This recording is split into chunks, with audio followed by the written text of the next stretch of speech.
Welcome to my new blog. તો નમસ્કાર મિત્રો, આજે આપણે પહોંચી ગયા છે દ્વારકાધીશ। જય દ્વારકાધીશ। આજે આપણે આવી ગયા છીએ ગુજરાતના પવિત્ર ભૂમિ પર, જ્યાં ભગવાન શ્રી કૃષ્ણ પોતાની નગરી વસાવી હતી, દ્વારકા। દ્વારકામાં આવેલા એટલે એક અલગ જ લાગણી થાય છે। અહીંનું વાતાવરણ, મંદિર શિખર દરમિયાન લહેરો અને ચારે તરફ સંભળાતો જય દ્વારકાધીશનો નાદ ખરેખર મનને એકદમ શાંતિ આપી દે છે। તો આજે મારી સાથે આખા દ્વારકાધીશના બ્લોગ, કારણ કે આપણે દ્વારકાધીશના મંદિરે જ લઈને અહીં ઘાટ અને દરિયાના સુધીના સફર માણવામાં છીએ। ચાલો મિત્રો, વધારે વાર નહીં, પણ ચાલો દ્વારકાધીશના દર્શન કરીએ। તો મિત્રો, જેમ જેમ આપણે દ્વારકાધીશની અંદર જઈ રહ્યા છીએ તેમ અહીંનો માહોલ એકદમ બદલાતો જાય છે। રસ્તાની બંને બાજુ નાની દુકાનો, પ્રસાદ દુકાનો, ભાવ શ્રી કૃષ્ણ અને અલગ અલગ ધાર્મિક વસ્તુઓ જોવા મળે છે। અહીં ખાસ વાત છે કે અહીં આવનારા દરેક વ્યક્તિના ચહેરા પર એક જ અલગથી ખુશી જોવા મળે છે। કોઈ પરિવાર સાથે આવ્યા છે, કોઈ મિત્રો સાથે આવ્યા છે, કોઈ દૂર દૂરથી માત્ર દ્વારકાધીશના દર્શન કરવા પહોંચ્યા છે। સાચું કહું તો યાત્રા તો મિત્રો, સામેના મંદિરના શિખર દેખાય છે, ત્યાં ખરેખર એક અલગ ક્ષણ જો નજર ત્યાં અટકી જાય છે। આ મંદિરની ભવ્યતા જોઈને એક વાત તો સમજાય છે કે હજારો વર્ષ જૂના લોકોના મનમાં દ્વારકાધીશનું કેટલું મોટું સ્થાન રહ્યું હશે। અહીંનું વાતાવરણ કંઈ અલગ જ છે। ચારે તરફ ભક્તો દરમિયાન જવા માટે ભીડ, દ્વારકાધીશનો પ્રસાદ અને મોઢા પર એક જ નામ દ્વારકાધીશ। અંદર દર્શનનો અનુભવ થાય, શબ્દોને સમજાવવું થોડું મુશ્કેલી છે, પણ કેટલી જગ્યા એવી જ્યાં તમે ફોટો પણ વિડીયો કરતાં વધારે કંઈક અનુભવો માંગો છો। અને દ્વારકા એમના એક જ જગ્યા છે, અહીં આવેલા બસ થોડા સમયમાં સુધી બધું ભૂલીને ભગવાનના દર્શનમાં મન લગાવો અને એક જ કદાચની યાત્રાઓની સૌ સુંદર જય દ્વારકાધીશ। મંદિરની અહીં બહાર નીકળ્યા પછી દ્વારકાના રંગ ઓછો થતો નથી। અહીંથી અલગ ગળીઓમાં ચાલતા તમને ઘણી બધી નાની દુકાનો જોવા મળશે।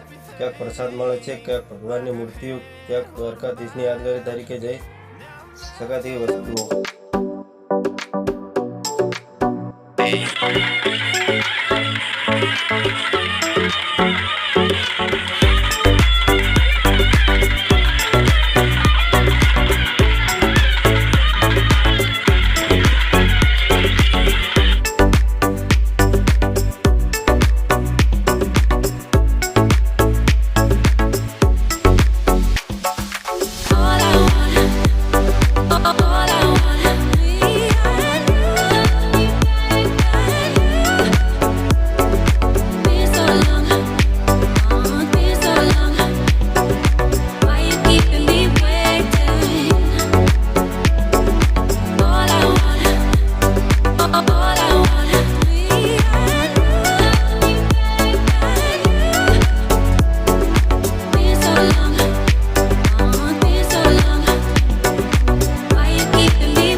અને મિત્રો, મને તો આ જગ્યા ગળીઓમાં ફરવાની સૌ વધારે મજા આવી ગઈ છે, કારણ કે તમને શહેરની સાચી ઝલક જ જોવા મળે છે।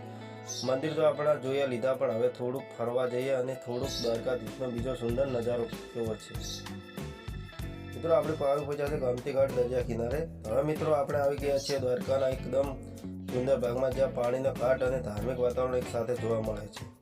સામે પાણીની લહેર જોવા ખરેખર મને એકદમ શાંત થઈ જાય છે। હમણાં જ સુધી મંદિરનો માહોલ હતો અને હવે આવેલા એવું લાગે છે કે જાણે દ્વારકા બીજો ચહેરો આપણે સામે આવી ગયો છે।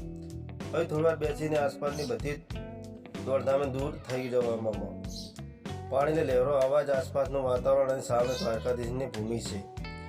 આવો અનુભવ કરીએ ટ્રાવેલમાં મળતો નથી. જો તમને દ્વારકામાં આવો તો મંદિરના દર્શન કરીએ પાછા ન જતા થોડો સમય અહીં ઘાટ પર પણ જરૂર વિતાવજો. મિત્રો, અત્યાર સુધી દ્વારકાની સફર ખરેખર ખૂબ જ સુંદર રહી છે અને હવે સૌથી મજાની વાત એ છે કે આપણે માત્ર જગ્યા નથી જોતા, પણ આપણે અનેક જોયેલા નાની નાની અને યાદમાં સાચવી છીએ. આજે ફરતા ફરતા ઘણી એવી ક્ષણો મળી છે જે કદાચ કેમેરામાં કેદ ન થઈ પણ પરંતુ અનુભવ થયો કે માત્ર અહીં આવેલા જ દેખાય છે.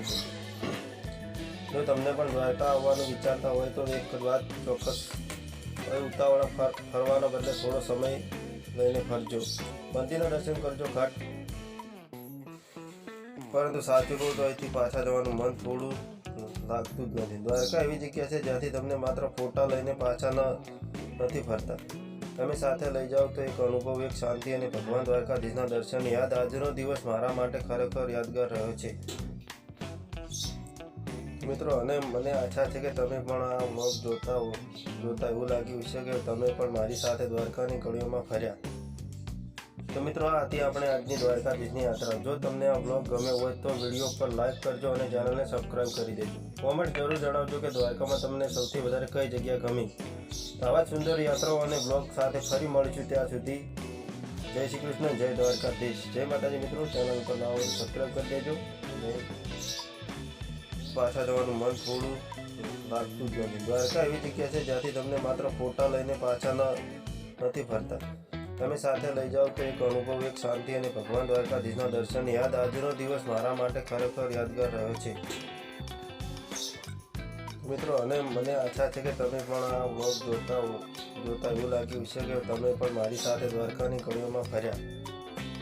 તો મિત્રો, આ હતી આપણે આજની દ્વારકાધીશની યાત્રા. જો તમને આ વ્લોગ ગમે હોય તો વિડીયો પર લાઈક કરજો અને ચેનલને સબસ્ક્રાઈબ કરી દેજો. કોમેન્ટ જરૂર જણાવજો કે દ્વારકામાં તમને સૌથી વધારે કઈ જગ્યા ગમી. આવા સુંદર યાત્રાઓ અને બ્લોગ સાથે ફરી મળીશું. ત્યાં સુધી જય શ્રી કૃષ્ણ, જય દ્વારકાધીશ, જય માતાજી. મિત્રો, ચેનલ પર ના હોય સબસ્ક્રાઈબ કરી દેજો.